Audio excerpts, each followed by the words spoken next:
Well, happy Sunday to you guys. Thank you so much for hanging out with us after Game 2 of the NBA Finals. Of course, a much different outcome than Game 1 of the NBA Finals, but thanks for your company. As always, we appreciate you being here with us. Welcome to a special edition of Toyota Sports Extra right here on ABC 10. I am Kevin John. And I'm Matt George. Yeah, maybe not as exciting of a finish as Game 1, but the Oklahoma City Thunder bounced back. The series even at 1 game apiece, and whoever wins Game 3 typically wins a series over 80% of the time, so the Thunder got their job done today. Absolutely. They took care of home court today before going back to Indiana, and the key, Matt, is will the Pacers be able to show some life as we head into Game 3 and Game 4?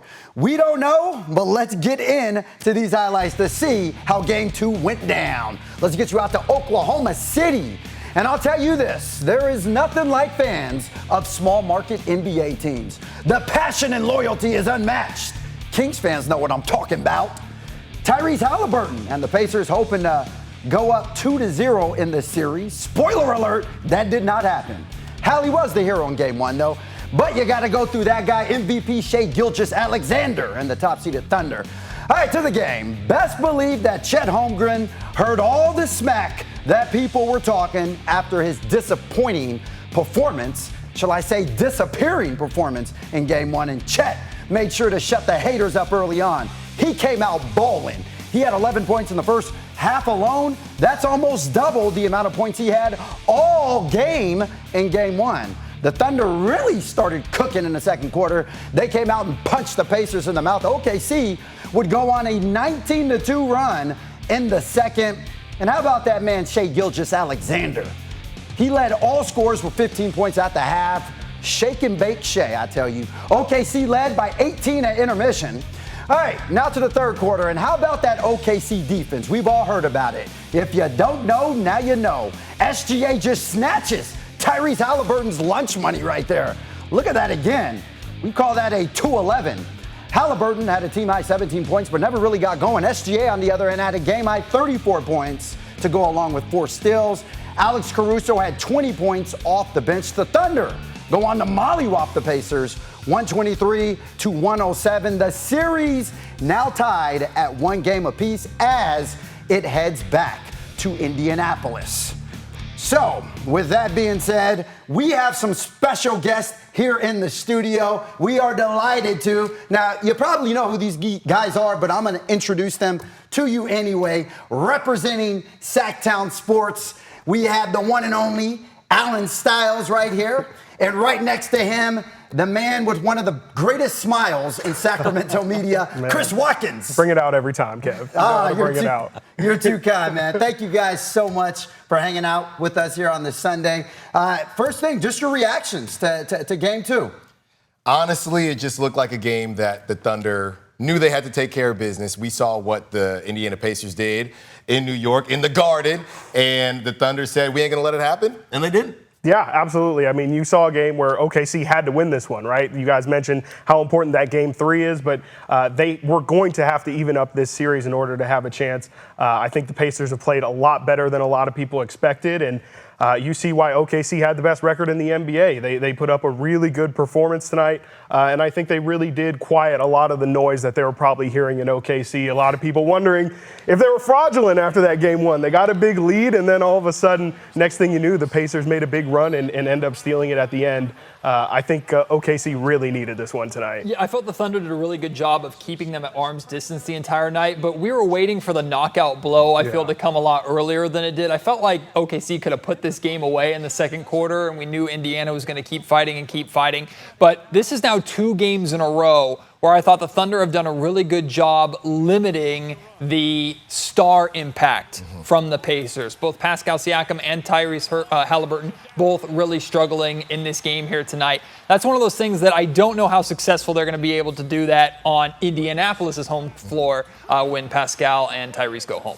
Yeah, I'm not too sure I'm worried about the idea of closing teams out. This is the playoffs. This is big boy basketball, okay? It's going to be hard to close out anybody. As long as you keep them at arm's length, which is what they weren't able to do in Game 1, all that matters. A W is a W and a win is a win. So I don't really mind not being able to close a team out. To your point, Matt, about when they go back to Indiana, it's less about the stars to me, and it's more about those role players. We know role players play better at home. So once that starts happening, you get your Ben Shepherds and your Halliburton, obviously, and guys like that start balling out for you. That's what I'm worried about if I'm OKC, because out of nowhere, you could see some guys that you might not have circled, right? And let's say Benedict Mathurin goes off for you, and now you got to worry about that too. Yeah, I'm a little worried about OKC on the road. I can't lie. I mean, we like you said, Matt, today we saw them kind of keep the Pacers at arm's length, but Game 1, you saw that they weren't able to hold on to that lead, maybe showing a little bit of their youth.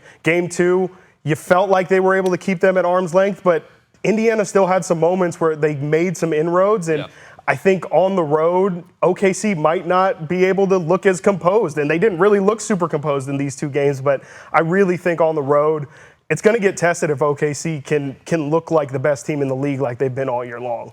Well, part of the reason why they have looked like the best team in the league all year long is because of their MVP, Shai Gilgeous-Alexander. Had a game high in points in Game 1, had a game high in points here in Game 2. 70-plus points he has just through the first 2 games of the series. And when you look at his game, a lot of people call him, the foul merchant, or says that he tries to live on the line. But when you watch this man's game, he can create space. He can create shots for himself. I call him shake and bake Shai because that's what he does. Just his play and his ability to elevate this team and take them to the next level is just incredible. I mean, he's having one of the better seasons overall. I'm talking regular season and postseason here. Yeah, I would say this. Every team is looking for a player that can stop runs, right? Shai does that and some.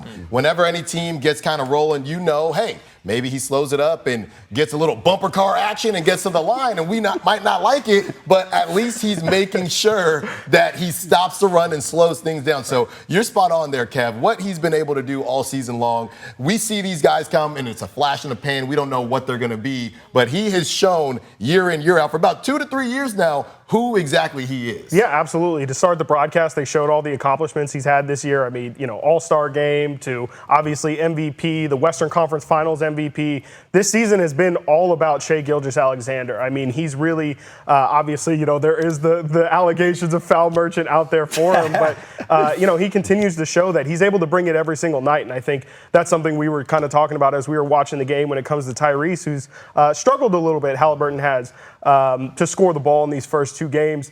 Stars come out every single night, and like Kevin mentioned, 30 points in both of these first 2 games. He's shown up completely, and 12 free throws tonight, but he's getting it done, and his team needed him to get it done both in Game 1 and Game 2. He's shown up in both of those games and showed up big. And as great as Shai was, I felt Chet Holmgren really did a good job setting the tone, right? That big run and the separation started when Chet started getting buckets and getting going, and I mean, pun intended, the big impact from the 7-footer. He was just in attack mode, and that was what when they drafted Chet Holmgren with the 2nd overall pick, that's what they were hoping for, is an extra boost for a team in a big moment like this, and I thought Chet stepped up really nicely. Yeah, we were talking about it in the green room. Who's going to be the number 2 here, right? Is it Jalen Williams? Is it Chet? Maybe it could be both of them. And the question is, are you going to grow up now, or are we going to have to ask these questions next season? Because we don't know what's going to happen next season. All the different moves. You're here now. You have to take care of business. We'll take it to football, guys. Dan Marino, when he went to the Super Bowl, everyone said, he's going to get back. It's not a big deal. He didn't get it done. He didn't get it done. So you're here now, okay? No disrespect to the Pacers, but you are overwhelming favorites. You have to take care of business, or those questions are going to be even larger than before. Yeah, absolutely. I mean, you look at the Boston Celtics last year, right? Everyone would have thought the Celtics would have had an easy ride to the finals this year. They're sitting at home watching just like everybody else. Right. So to Alan's point, you have to take advantage, and I think this series is definitely about Chet Holmgren, about Jalen Williams. Those 2 guys have to step up every single night in the same way I just talked about Shai. It's got to be those 2 guys, or unless you're going to get these 20-point Alex Caruso nights, you're going to get these 18-point, 5-3 Aaron Wiggins games. Like, those guys have to step up, and you saw Chet definitely have a big impact tonight, had some big blocks, had a big throwdown too. Those guys have to show up every single game if OKC is going to close this out. And, it's going to, again, on the road, that's where those guys are going to have to shine. In adverse situations, they're going to have to step up. There's really no ifs, ands, or buts about it. And as we talk about that, looking ahead to Game 3, Matt referenced earlier how pivotal it is to win Game 3 when the series is tied at 1 game apiece. You're now going back to Indianapolis. Of course, it's going to be a hostile environment there. As we look ahead for the rest of the series, I'm going to ask you guys your predictions and put you on the spot. Who do you have taking this and why? I started with Thunder in 6, and I was being respectful compared to everybody else. I started with Thunder in 6. There's a part of me that wants to maybe see what the Pacers got going, but I'm going to stick with Thunders in 6. Yeah, like Alice, he was trying to be respectful. I had OKC in 4. I showed no respect to Indiana. Clearly, that's already been proven wrong. And again, I have some fear for how OKC is going to look on the road here. Much like Allen, I'm kind of starting to rethink whether or not I feel Indiana is going to be able to take this. I think it's definitely going to be closer. To me, I think we kind of agreed in the green room as well. Feels like they're going to come back to OKC 2-2 series. At that point, I mean, who really knows? I'll say I still got OKC in 6, but man, I can't give the Pacers enough compliments as a team, as a real collective group, just the job that they've done. And I think not just myself, I think they've proven a lot of people wrong this entire postseason, not even just in this series or in these past couple series. I think these past 2 years, really, you can see Indiana with their run, I think has really surprised the entire league. Absolutely. Well, the consensus is OKC is going to take it. Matt, I know you had OKC in 6. Yep. You're not flip-flopping like Chris Watkins over there or whatever. But OKC is definitely the consensus, and you see why tonight when you see just how great they are on both sides of the ball and what they can bring to it.